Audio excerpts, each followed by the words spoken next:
नमस्कार and welcome to Bihar civils. मैं हूं आलोक सिंह और आज के इस वीडियो में डिस्कस करेंगे 2 दिसंबर 2021 के बिहार करंट अफेयर्स, साथ में नेशनल और इंटरनेशनल इवेंट्स भी डिस्कस करेंगे।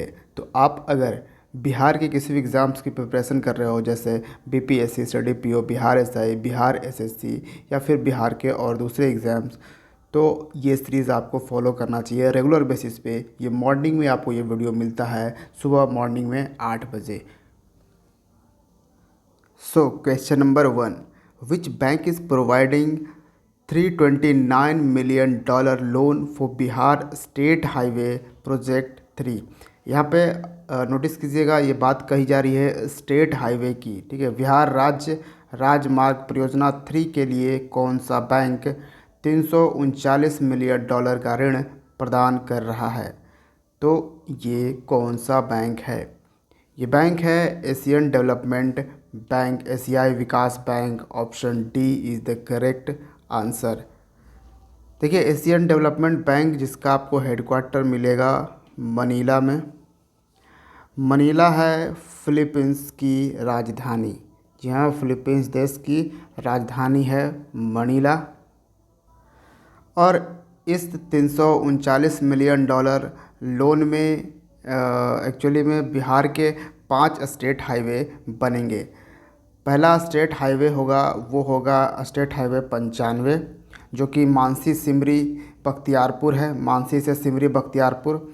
और दूसरा स्टेट हाईवे वो है 98, जो कि कटिहार बलरामपुर है। एक्चुअली कटिहार से बलरामपुर है स्टेट हाईवे जो 98, ठीक है।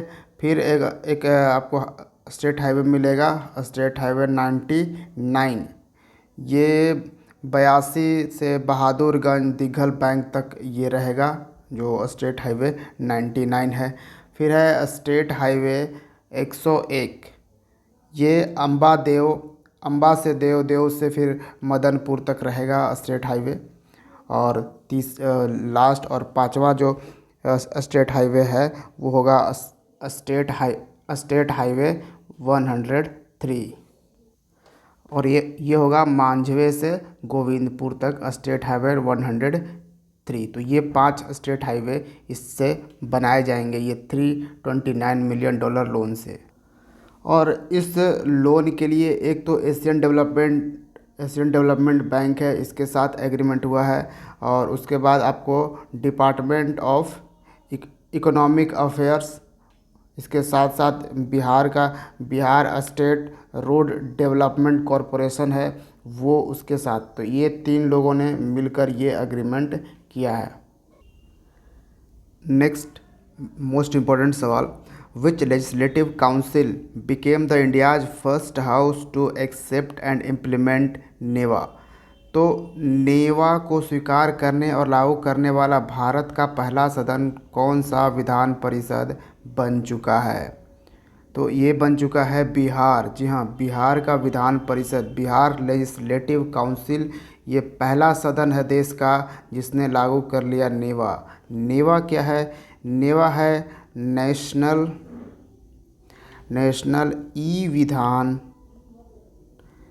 ई विधान एप्लीकेशन, ठीक है।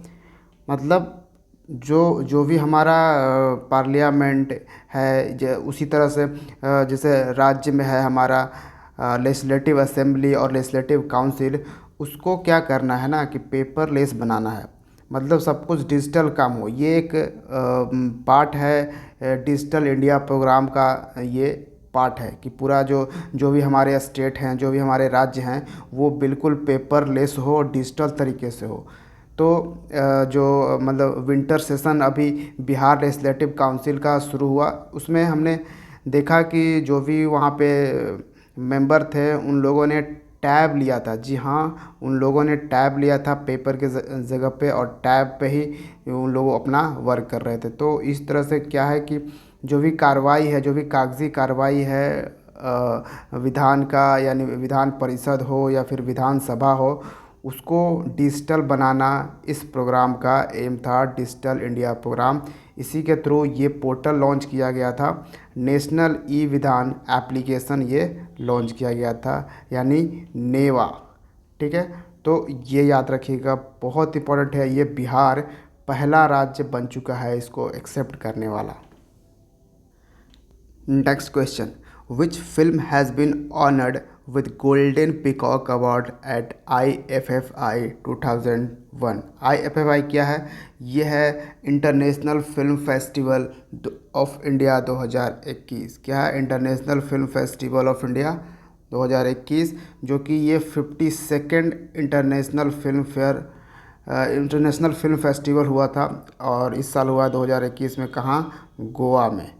तो ये भी याद रखने की बात है। तो यहाँ पे पूछा जा रहा है कि गोल्डन पीकॉक अवार्ड किसने जीता है, कौन सी मूवी ने? तो ये फिल्म ने जीता है ring wandering. Option B is the correct answer. और मैं बता दूं, रिंग वॉन्डरिंग जो है एक जापानीज़ मूवी है, यानी कि जापान की ये फिल्म है। ठीक है, तो ये याद रखिएगा। और ये जो फिल्म फेयर था, यानी कि इंटरनेशनल फिल्म फेस्टिवल, इसका फोकस कंट्री कौन था? जो फोकस कंट्री आपको मालूम होना चाहिए, ये ब्रिक्स देश थे। जी हाँ, ब्रिक्स कंट्री, BRIC जो ऑर्गेनाइजेशन है, वो ये B for Brazil, Russia, India, China, South Africa, ये ब्रिक्स कंट्री हैं। ये इसका फोकस कंट्री था। तो ये इम्पॉर्टेंट है, याद रखनी है। नेक्स्ट है, which country launched the communication satellite Zhongxing 1D। किस देश ने संचार उपग्रह जोंगकिंग्स 1D लॉन्च किया है? तो इसको लॉन्च करने वाला है China. Option A is the correct answer. और ये जो सैटेलाइट लॉन्च किया गया जोंगजिंग, इस सैटेलाइट को किस रॉकेट ने ले गया अंतरिक्ष में, स्पेस में? तो चाइना का एक मोस्ट इम्पॉर्टेंट रॉकेट है लॉन्ग मार्च। जी हाँ, लॉन्ग मार्च 3B करियर। लॉन्ग मार्च 3B करियर रॉकेट है, यही इस सेटेलाइट को ले गया। और बता दूँ, लॉन्ग मार्च 3B करियर का ये 399th मिशन था। ठीक है, तो ये तरह से भी इम्पॉर्टेंट है। नेक्स्ट इम्पॉर्टेंट सवाल है, which state tribal women Matilda Kullu was included in the list of Forbes most powerful women. तो फोर्ब्स की सबसे शक्तिशाली महिलाओं की सूची में किस राज्य की आदिवासी महिला मटिल्डा कुल्लू, इस महिला का क्या नाम है, मटिल्डा कुल्लू, को शामिल किया गया है? सोचिए, फोर्ब्स के मोस्ट पावरफुल विमेन में शामिल किया गया है इस ट्राइबल विमेन को। तो ये कहाँ की हैं? ये हैं ओडिशा की। जी हाँ, option C is the correct answer. और ये जो महिला हैं, ये 45 साल की महिला हैं, जिनको उन लोगों के साथ में, मतलब इनके साथ और भी बड़े बड़े नाम को इसमें शामिल किया गया है, जैसे अरुंधति भट्टाचार्य, जो कि एक बैंकर हैं। फिर एक एक्ट्रेस हैं रसिका दुग्गल। इन सब बड़े बड़े हस्तियों के साथ में इस ट्राइबल विमेन मटिल्डा कुल्लू को भी शामिल किया गया। जी हाँ, ये वाकई में पावरफुल विमेन है मटिल्डा कुल्लू। वैसे मटिल्डा कुल्लू, मैं बता दूं, ये एक आशा वर्कर हैं। जी हाँ, ये एक आशा वर्कर हैं। उड़ीसा के करीबन 47,000 आशा वर्कर्स में से एक हैं ये मटिल्डा कुल्लू। ठीक है, लेकिन ये बहुत इनका इन्फ्लुएंस है, इस कारण ये आप यहाँ पे आप देख पा रहे होंगे। और ऑब्वियसली ये जो हैं मटिल्डा कुल्लू, ये उड़ीसा के किस डिस्ट्रिक्ट में रहती हैं? ये हैं सुंदरगढ़ डिस्ट्रिक्ट है उड़ीसा का। तो बहुत ही इम्पोर्टेंट है, याद रखिएगा। और देखिए, उड़ीसा में ही मतलब पूरी दुनिया का पहला स्किल सेंटर, जी हाँ, वर्ल्ड्स फर्स्ट स्किल सेंटर का उद्घाटन किया गया है हाल ही में। उड़ीसा का कैपिटल है भुवनेश्वर में ये किया गया है। तो बहुत इम्पोर्टेंट है। उड़ीसा गवर्नमेंट ने हाल ही में लॉन्च किया है मो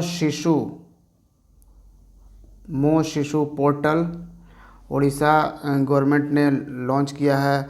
मो छठुआ ऐप इन्होंने लॉन्च किया है। ई कलिका ऐप, ठीक है, तो ये सब भी याद रख सकते हैं। उड़ीसा गवर्नमेंट ने लॉन्च किया है थंडर स्टॉर्म, सॉरी, मतलब उड़ीसा में इस्टेब्लिश किया गया यानी सेटअप किया गया है देश का, पूरे भारत का पहला thunder storm research test bed, ठीक है, thunder storm research test bed, ये पूरे भारत का पहला रिसर्च बेड है जो कि उड़ीसा के बालासोर डिस्ट्रिक्ट में ये सेटअप किया गया है। तो ये याद रखिएगा, बहुत इम्पॉर्टेंट है। और उड़ीसा में ही आपको हाल ही में ओपन किया गया है भारत का पहला फायर पार्क। जी हाँ, भारत का पहला फायर पार्क भी आपको उड़ीसा में ही मिलेगा। नेक्स्ट है, Indian railway is constructing the world's tallest pier railway bridge in which state. तो भारतीय रेलवे दुनिया के सबसे ऊंचे पियर रेलवे ब्रिज का निर्माण कहाँ पे कर रहा है, किस राज्य में कर रहा है? ये इंडियन रेलवे कर रहा है। तो ये वर्ल्ड्स टॉलेस्ट, सबसे लंबा, और ये 141 मीटर ऊंचा है। ये इतना सोचिए, तो ये दुनिया का सबसे ऊंचा हो जाता है। तो कहाँ पे ये किया जा रहा है? तो मणिपुर में। Option D is the correct answer. और देखिए, इसके पहले कहा जाता था, मतलब अभी तक करंट में, क्योंकि वर्ल्ड्स टॉलेस्ट पियर ब्रिज तो अभी कंस्ट्रक्ट हो रहा है, अभी हुआ नहीं है, लेकिन इसके पहले अगर करंट में बात करें कि प्रेजेंट में कौन सबसे टॉलेस्ट पियर ब्रिज है, तो ये आपको मिलेगा, यूरोप का एक देश है मॉन्टीनेग्रो। जी हाँ, यूरोप का एक कंट्री है मॉन्टीनेग्रो, यहाँ पर मिलेगा, जहाँ पे 139 मीटर, ठीक है, यहाँ 141 मीटर बनाया जा रहा है, वो 139 मीटर ऊंचा पियर रेलवे ब्रिज बनाया गया था, जिसका नाम है माला रिजेका वियाडक्ट। जी हाँ, माला रिजेका वियाडक्ट ये नाम है, जो कि एक यूरोप में कंट्री है मॉन्टीनेग्रो, यहाँ पे बनाया गया था। ये 139 मीटर है, तो ये बहुत इंपॉर्टेंट है, याद रखना है। Next, Peter Fiala has been appointed as the prime minister of which nation. तो पीटर फियाला को किस देश के प्रधानमंत्री के रूप में नियुक्त किया गया है? तो पीटर फेला बन गए कहाँ के प्राइम मिनिस्टर? चेक रिपब्लिक का। Option D is the correct answer. देखिए, चेक रिपब्लिक ये एक यूरोपियन कंट्री है, जिसका कैपिटल आपको मिलेगा प्राग। जी हाँ, इसका कैपिटल क्या है? प्राग। तो ये भी याद रखिएगा। और यहाँ के प्रेसिडेंट कौन है? मिलोस जेमान। ये हमने आपको बताया था प्राइम मिनिस्टर, ठीक है। चेक रिपब्लिक के प्राइम मिनिस्टर पीटर फियाला बन गए हैं, और मिलोस जेमान ये हैं अभी प्रेसिडेंट वहाँ के। नेक्स्ट, विच कोविड-19 variant has been recently declared as variant of concern. जी हाँ, by WHO world health organization के द्वारा वेरिएंट ऑफ कंसर्न डिक्लेयर किया गया है। तो WHO द्वारा हाल ही में किस कोविड-19 संस्करण को चिंता का संस्करण घोषित किया है? तो ये कौन सा वेरिएंट है? ऑब्वियसली लेटेस्ट वेरिएंट है, आप सबने सुना होगा, Omicron. Option D is the correct answer. तो फिर से बचे रहने की अभी बात है। तो ओमिक्रॉन जो है वो इसका वेरिएंट, अगर ऐसे सिंबल में इसका नाम जाने तो B11.529 है, ये है इसका नाम, जिसका नाम ये दिया गया है। और वैसे ये वाला साइंटिफिक नाम आप समझ सकते हैं, कोडिंग वाला, जिसको WHO ने, वर्ल्ड हेल्थ ऑर्गेनाइजेशन ने सबसे पहले साउथ अफ्रीका में पाया है। और मैं बता दूं, बहुत सारी यूरोपियन कंट्रीज साउथ अफ्रीका को बाइकआउट कर दी है, एक तरह से बैन लगा दिया है, कंप्लीट फ्लाइट बैन ना साउथ अफ्रीका के से लोग वहाँ पे जा सकते हैं, ना उधर से लोग साउथ अफ्रीका को जा सकते हैं। ठीक है, मतलब कि साउथ अफ्रीका और उसके आसपास के जो भी कंट्रीज़ हैं उन सब पे बैन लगा दिया गया है। तो इसमें जो हेल्प के लिए सामने आया है वो दो दो जायंट कंट्री है एशिया का, इंडिया और चाइना। ये दोनों हेल्प करेंगे। एक्चुअली में इंडिया और चाइना ने बस इतना ही करा है कि हाँ चलिए वहाँ से जो भी फ़्लाइट आएगी उनका हम चेकअप करेंगे, उनका टेस्ट करेंगे, पीसीआर टेस्ट करेंगे, लेकिन कंप्लीट बैन तो बिल्कुल नहीं लगाएंगे। इससे क्या होगा कि ये एक गलत एग्जाम्पल सेट होगा। अब यहाँ पे आप सबसे एक सवाल पूछूंगा, बताइए WHO का हेड क्वार्टर कहाँ है? कमेंट कीजिए। Where has the union minister of tourism organise international tourism mart? तो केंद्रीय पर्यटन मंत्री ने अंतर्राष्ट्रीय पर्यटन मार्ट का आयोजन कहाँ किया है? तो ये आयोजन किया गया है, ये ऑर्गेनाइजेशन हुआ है नागालैंड में। Option C is the correct answer. और आपको पता होगा ये नॉर्थ ईस्टर्न स्टेट है। तो ये बेसिकली ये जो इंटरनेशनल टूरिज़्म मार्ट है इसलिए ही यहाँ पे इनाग्रेट किया गया है, यहाँ पे लॉन्च किया गया है, ताकि जो नॉर्थ ईस्टर्न रीजन है भारत का उसमें कितना टूरिज़्म का पोटेंशियल है उसको हाईलाइट करने के लिए, ताकि डोमेस्टिक टूरिस्ट भी वहाँ पे जाएं और इंटरनेशनल टूरिस्ट भी वहाँ पे आएँ। ठीक है। और एक चीज़, अभी जो मिनिस्टर ऑफ टूरिज़्म कौन है हमारे केंद्र में? तो वो हैं G Kishan Reddy. Next, which travel company has partnered with ministry of civil aviation for promoting regional air connectivity? तो क्षेत्रीय हवाई संपर्क को बढ़ावा देने के लिए किस ट्रैवल कंपनी ने नागरिक उड्डयन मंत्रालय के साथ भागीदारी की है? तो मिनिस्ट्री ऑफ सिविल एविएशन के साथ ये प्रमोशन किया गया है, पार्टनरशिप किया है। तो किस कंपनी ने किया है, किस टूरिस्ट कंपनी ने? ये है Make My Trip. Option B is the correct answer. Basically ये करेंगे क्या, जो उड़ान स्कीम है ना भारत सरकार की, उड़ान स्कीम के थ्रू जो भी फ़्लाइट जहाँ पे एयरपोर्ट वगैरह बनाई जा रही है उसको इस मेक माई ट्रिप पे उसको ऐड कर दिया जाएगा, ताकि लोग उसके थ्रू मेक माई ट्रिप पे ऑर्डर करेंगे, बुक करेंगे और वहाँ भी घूमने वगैरह जाएंगे। ठीक है, टूरिज़्म का इसमें भी बूस्टअप मिल सकता है। And minister of course Jyotiraditya Scindia हैं, तो ये भी याद रखिएगा। नेक्स्ट है Sahitya academy winner Sananta Tanty passed away, he was Indian poet of which language? तो साहित्य अकादमी विजेता सनंत तांती का निधन, वह किस भाषा के भारतीय कवि थे? तो सनंत तांती किस भाषा के भारतीय कवि थे? तो वो असमीज़, जी हाँ, असम की भाषा असमीज़ की ये थे। और इन्होंने एक्चुअली में एक इम्पॉर्टेंट बुक भी लिखा था जिसके लिए इन्हें 2016 में ये जो साहित्य अकेडमी अवार्ड दिया गया था। बुक का नाम क्या था? काइलोर। देखिए इसका प्रोनाउंसिएशन आई थिंक करेक्ट मैं कर रहा हूँगा, ठीक है, हो सकता है मैं नहीं कर रहा हूँ। काइलोर डिंटो